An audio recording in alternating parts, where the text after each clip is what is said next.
Hello everyone, welcome to radical learning. আজ আমরা করব ম্যাপ ওয়ার্ক, যে আমাদের যে চ্যাপ্টারটা আমরা পড়লাম, দ্য ন্যাশনালিজম ইন ইন্ডিয়া। এই চ্যাপ্টারে যে ম্যাপ ওয়ার্ক আছে, ঠিক আছে? তো হিস্ট্রির সমস্ত চ্যাপ্টার থেকে ম্যাপ ওয়ার্ক আসবে না, এই চ্যাপ্টার থেকেই আসবে। এবং হিস্ট্রি এবং জিওগ্রাফি মিলে 5 মার্কসের ম্যাপ ওয়ার্ক আসবে। তার মধ্যে এই চ্যাপ্টারের মধ্যে আসবে 2 মার্কসের, তাই না? তাহলে উইদিন 1 2 3 4 5 6 7 8 পয়েন্ট আমরা মনে রাখতে পারলে কিন্তু আমাদের 2 মার্কস আমাদের কমন পেয়ে যাব। তো সুতরাং দেখব এখানে কি কি আছে। এখানে আছে যে কংগ্রেসের যে সেশন, আমরা প্রিভিয়াস ইয়েতে আমরা পড়ে এসেছি, চ্যাপ্টারে ভিডিওতে আমরা পড়ে এসেছি যে কংগ্রেসের যে সেশন আছে, Nagpur session, Calcutta session, Madras session, সেই সেশনগুলোর কোথায় হয়েছিল সেই সেশনগুলো আমরা জানবো।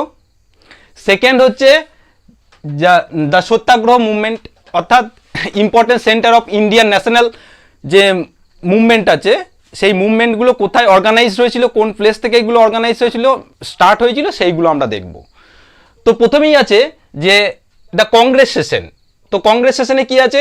ক্যালকাটা, নাগপুর অ্যান্ড ম্যাড্রাস। তো এই ম্যাপ ওয়ার্কের মধ্যে দিয়ে আমরা কি করব, এই চ্যাপ্টারটার একটা ফুল একটা রিভিশন আমাদের মোটামুটি হয়ে যাবে, কারণ এই ডেটগুলোর কি ইম্পর্টেন্স আমরা দেখে নেবো। সুতরাং একটা ম্যাপের মধ্যে আমাদের দেখে নেবো যে এই ক্যালকাটা কোথায়, নাগপুর কোথায় এবং ম্যাড্রাস কোথায়, তাই না?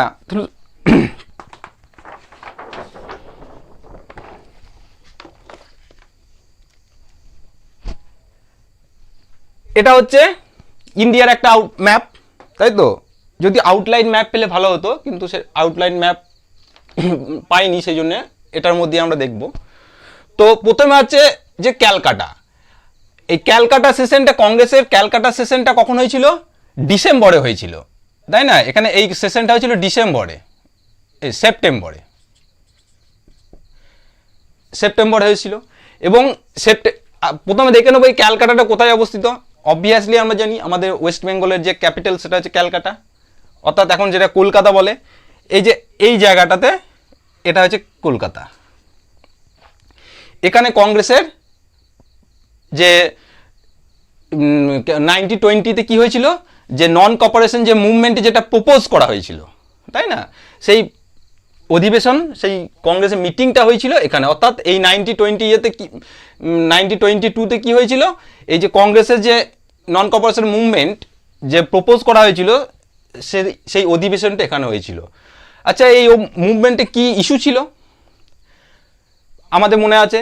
যেখানে যখন গান্ধীজি দেখলো যে হিন্দুরা তারা কমপ্লিট স্বরাজের জন্য ফাইট করছে আর মুসলিমরা তাদের নিজস্ব খিলাফত ইস্যুর জন্য ফাইট করছে, তখন গান্ধীজি বুঝতে পারলো যে আমরা ইউনাইটেডলি কি করতে হবে, আমাদের একত্রিত হয়ে আমাদের ব্রিটিশার্সের বিরুদ্ধে লড়াই করতে হবে। তো সুতরাং সেই জন্য যে ইয়ং লিডার ছিল তাদেরকে নিয়ে কি করলো, যে তাদের অনুমতি নিল এবং তারাও এখানে পার্টিসিপেট করতে রাজি হলো। এবং সেই জিনিসটা আলোচনা হয়েছিল কোথায়, যে তারপর থেকে অ্যাডাপ্ট হয় খিলাফত ইস্যু, অর্থাৎ কংগ্রেস নন গভর্নমেন্টে খিলাফত ইস্যু অ্যাড হয়, আলোচনা হয় কংগ্রেসের ইয়েতে। এবং সেখান থেকেই নন কপারেশন যে মুভমেন্ট ছিল সেটা প্রপোজড, তার পরিকল্পনা বাস্তবায়িত হয়। তাহলে প্রথমে আমরা দেখে নিলাম কোথায়, এটা ক্যালকাটায় কখন? সেপ্টেম্বর, এরকম জায়গায় ক্যালকাটা।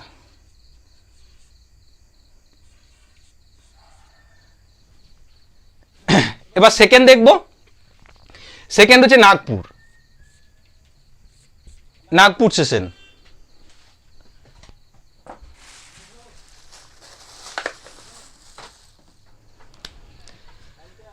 এবার নাগপুরটাকে দেখে নেবো যে ম্যাপে কোথায় আছে, ঠিক আছে? এই যে নাগপুর সেশনটা, এটা হয়েছিল কোথায়?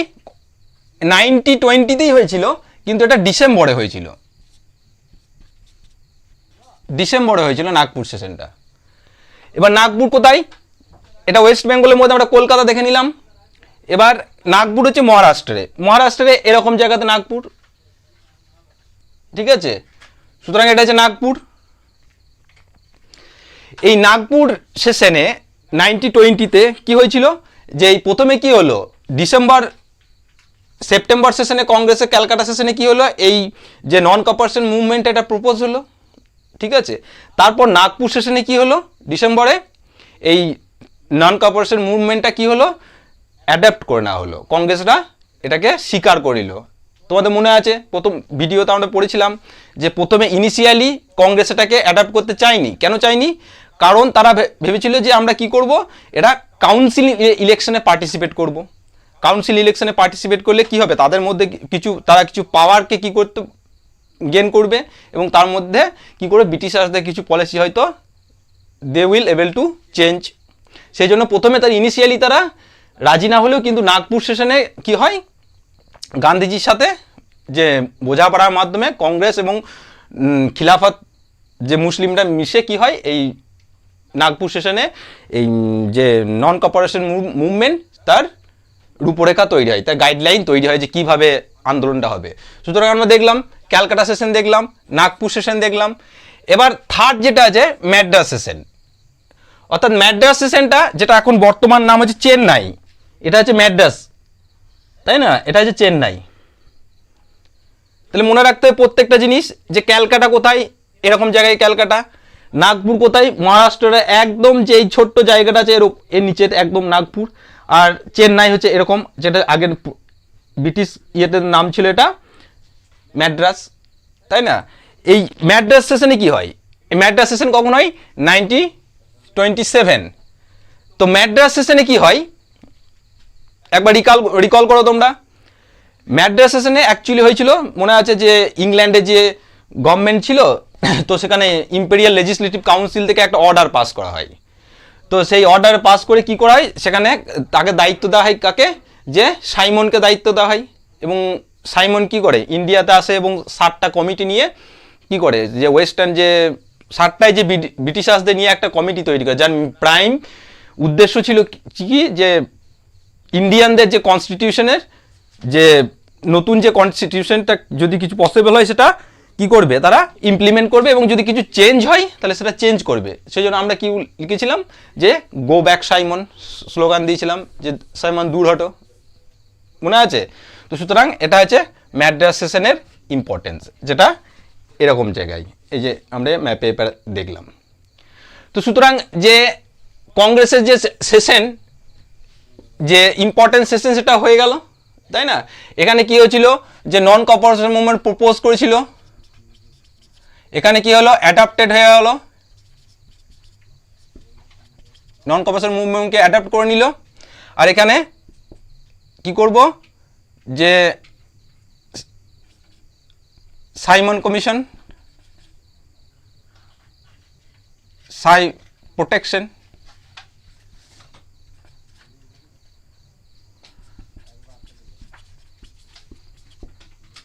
সাইমন কমিশন,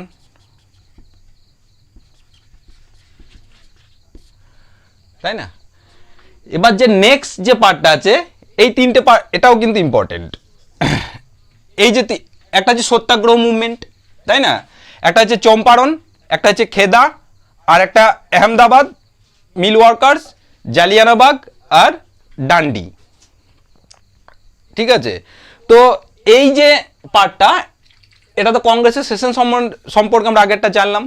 এবার এগুলো হচ্ছে কি, this are the important centres of Indian national movement, কারণ এখান থেকে ইন্ডিয়ান ন্যাশনাল মুভমেন্টগুলো এখান থেকে কি হয়েছিল, স্টার্ট হয়েছিল। তো প্রথমেই আমরা দেখে নেব যে চম্পারণ। আচ্ছা, চম্পারণ মুভমেন্ট এটা একটা সত্যাগ্রহ, কোথায়, এটা বিহার ডিস্ট্রিক্টে। কত সালে হয়েছিল, 1917, মনে আছে। এই যে চম্পারণ ডিস্ট্রিক্টে, এবার দেখে নেব চম্পারণ ডিস্ট্রিক্টে বিহারে কোথায়। একদম চম্পারণ হচ্ছে ইউপির গায়ে, একদম যে উপরে যে নেপাল আছে, এই জায়গাটা হচ্ছে চম্পারণ, ঠিক আছে। এই জায়গাটা হলো চম্পারণ। এবার এই চম্পারণের এই যে সত্যাগ্রহ গান্ধীজি স্টার্ট করেছিল, তোমাদের মনে আছে প্রথমেই, কারণ যে 1915-এর পরে যখন গান্ধীজি ইন্ডিয়াতে এলো, তখন এই চম্পারণ ডিস্ট্রিক্টে কি দেখলো, যে কিসের জন্য এটা, ফর দ্য সত্যাগ্রহ স্টার্ট করেছিল ফর দ্য ইন্ডিগো ফার্মার্স, তাই না। ইন্ডিগো ফার্মারদের যে তাদের প্রতি যে ট্যাক্স রিডাকশন করা, এবং আরও যে সমস্ত আরও প্রবলেম ছিল তাদের, যে সেইগুলো ব্রিটিশদের প্রতি মানে প্রোটেস্ট জানানোর জন্য সাইমন কমিশন, সাইমন নয়, চম্পারণ সত্যাগ্রহ স্টার্ট হয়েছিল এবং যেটা সাকসেসফুল হয়েছিল। নেক্সট হচ্ছে উইদিন দ্য সেম ইয়ার খেদা। খেদাতে কি হয়? খেদা হচ্ছে একটা গুজরাট, এটা হচ্ছে কোথায়? এটাও গুজরাট। 1900 সেম ইয়ার 1970তেও কিন্তু খেদাতে কি হয় যে একটা সত্যাগ্রহ স্টার্ট হয়। এবার খেদাটা কোথায়? খেদা হচ্ছে এই যে এই জায়গাটা, একদম যে খাম্বাত যে উপসাগর আছে তার উপরে এই জায়গাটা হচ্ছে খেদা, তাই না? অর্থাৎ এই জায়গাটা হচ্ছে খেদা। এবার এই খেদা মুভমেন্টের এই যে খেদা যে সত্যাগ্রহ যে স্টার্ট করেছিল, খেদা সত্যাগ্রহের মেন প্রিন্সিপাল কি ছিল? কারণ এখানে মনে আছে গান্ধীজি এখান থেকে চম্পারণ থেকে যখন যে ব্রিটিশার্সদের যে নীল চাষের প্রতি ইন্ডিগো ফার্মারদের প্রোটেকশনের জন্য এখানে সাকসেসফুল হলো, তারপরে খেদা গেল। খেদালে কি হলো যে যে পিজেন্ট যে ওয়ার্ক ছিল, যে অর্থাৎ যে চাষি ছিল, তাদের কি হয়েছিল ওই ইন দ্য সেম ইয়ার তারা কি ফেস করছিল? তারা ফেস করছিল যে মানে গ্রোথ কম হচ্ছিল এবং সেখানে একটা রোগ প্লেগ ছড়িয়ে যাচ্ছিল। পরে তারা কি রেভিনিউ দিতে পারছিল না, তাই না? সেই জন্য তাদের রেভিনিউটা ডিডাকশনের জন্য একটা সত্যাগ্রহ হয়েছিল, যেখানে গান্ধীজি পার্টি সাকসেসফুলি সেটাকে কি করেছিল, এখানে পার্টিসিপেট করেছিল এবং এই সত্যাগ্রহে সাকসেসফুল হয়েছিল। তো সুতরাং খেদা আমরা দেখলাম, তাই না? থার্ড হচ্ছে যে আহমেদাবাদ। আহমেদাবাদে কি হয়েছিল? তার পরের ইয়ার অর্থাৎ 1980তে এখানে যে আহমেদাবাদ, অর্থাৎ এই যে খেদা দেখছো, খেদার একদম উপরেই দিয়ে দেবে আহমেদাবাদ, তাই না? খেদার একদম উপরেই হয়ে যাবে আহমেদাবাদ, এই জায়গাটা আহমেদাবাদ, তাই না? একদম খেদার একদম এই উপরটাতে হচ্ছে আহমেদাবাদ। তো আহমেদাবাদে কি হয়েছিল? আহমেদাবাদেও তাই, যে গান্ধী যেখানে একজন সত্যাগ্রহ স্টার্ট করেছিল মিল ওয়ার্কার্সদের সঙ্গে নিয়ে, কাদের বিরুদ্ধে?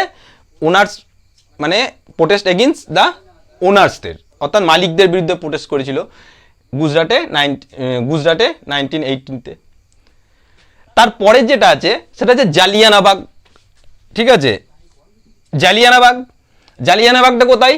জালিয়ানাবাগ একদম যে আমাদের আটারি বর্ডার আছে অমৃতসর পাঞ্জাব, একদম পাকিস্তানের গায়ে, এটা হচ্ছে জালিয়ানাবাগ, তাই না?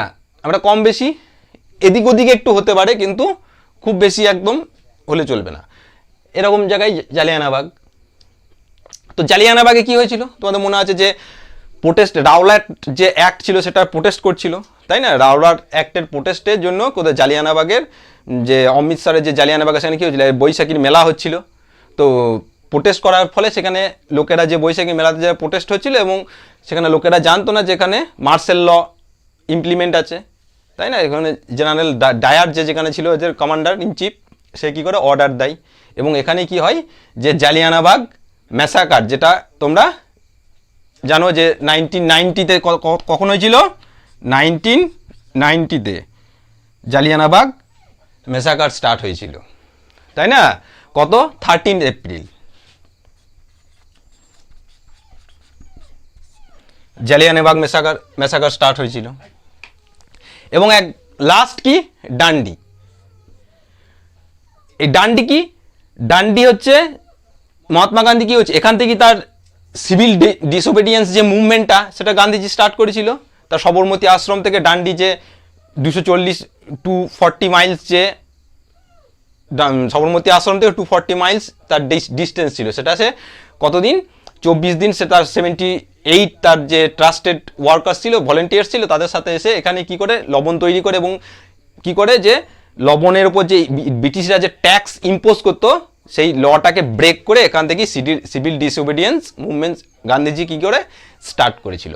তাহলে এই ডান্ডি ছিল একটা কোস্টাল টাউন, এটা হচ্ছে গুজরাট, তাই না? এই ডান্ডি হচ্ছে একদম এই যে লাস্ট পোর্শনটা দেখছো একদম ম্যাপের, তোমাদের এই যে ম্যাপের এই যে একদম লাস্ট পোর্শনটা দেখছো, এই লাস্ট পোর্শনের একদম এরকম জায়গায়, এটা যে ডান্ডি, ঠিক আছে? তাহলে সুতরাং আমরা দেখলাম এখান থেকেই সিভিল ডিসওবিডিয়েন্স মুভমেন্টের স্টার্ট হলো। তো সমগ্র চ্যাপ্টারটা থেকে আমরা এটাই বুঝতে পারলাম যে এটা একটা খুব একটা শর্ট একটা চ্যাপ্টার, তাই না? চ্যাপ্টার তো নয়, এটা একটা কয়েকটা পয়েন্ট দেওয়া আছে যেখানে কংগ্রেসের কিছু ইম্পর্টেন্ট সেশন দেওয়া আছে, আর দেওয়া রয়েছে কিছু সত্যাগ্রহ মুভমেন্ট এবং এই যে ইন্ডিয়ান ন্যাশনাল যে মুভমেন্ট হয়েছিল তাদের ইম্পর্টেন্ট সেন্টার্স, এগুলো এখান থেকে কি হয়েছিল যে কংগ্রেসের স্টার্ট হয়েছিল, সেন্টারগুলো মানে মুভমেন্টগুলো স্টার্ট হয়েছিল, তাই না? তো এইগুলো আমাদেরকে ভালো করে মনে রাখতে হবে যে এখানে কলকাতা এখানে ফার্স্ট, সেকেন্ড হচ্ছে চেন্নাই, থার্ড হচ্ছে নাগপুর, যেখানে কলকাতায় স্টার্ট হয়েছিল 1920-তে সেপ্টেম্বর। নাগপুরে স্টার্ট হলো প্রথমে নন কর্পোরেশন মুভমেন্ট এখানে প্রপোজ করা হলো, এখানে কী করা হলো সেটাকে অ্যাডপ্ট করা হলো সেখানে 1920 ডিসেম্বরে। তারপর এখানে কি হলো যে 27 এখানে কি হলো সাইমন কমিশনের প্রোটেস্ট করা হলো যে go back Simon Madras session. তারপরে যেগুলো আমরা দেখলাম যে চম্পারণ, ঠিক আছে, চম্পারণ বিহারের Champaran district for the protection of Indigo farmers, যে জন্য সত্যাগ্রহ স্টার্ট করলো। সেকেন্ড আমরা কি দেখলাম খেদা ডিস্ট্রিক্ট, ঠিক আছে, গুজরাটের। থার্ড আমরা কি দেখলাম যে খেদা ডিস্ট্রিক্টের পরে আমরা কি দেখলাম যে আহমেদাবাদ গুজরাটের মিল ওয়ার্কার্সদের, তাই না? এবং জালিয়ানাবাগ দেখলাম যে রাওলা টাইনের বিরুদ্ধে যখন এটা প্রোটেস্ট করছিল তখন ফায়ারিং হলো, এখানেই হয়েছিল রাওলাট ম্যাসাকার। এবং ফোর্থ যে কোস্টাল টাউন ডান্ডি, তাই না? তো এটা খুবই একটা সহজ এবং এটা আমরা সহজেই ম্যাপের মাধ্যমে দেখলাম এবং মনে রাখার চেষ্টা করব, তাই না? এবং সেখানে 2 নম্বর আমাদের কিন্তু হাতের মুঠোই। তো আজকের ভিডিও এইটুকুই। So keep learning and subscribe my channel radical learning. Thank you.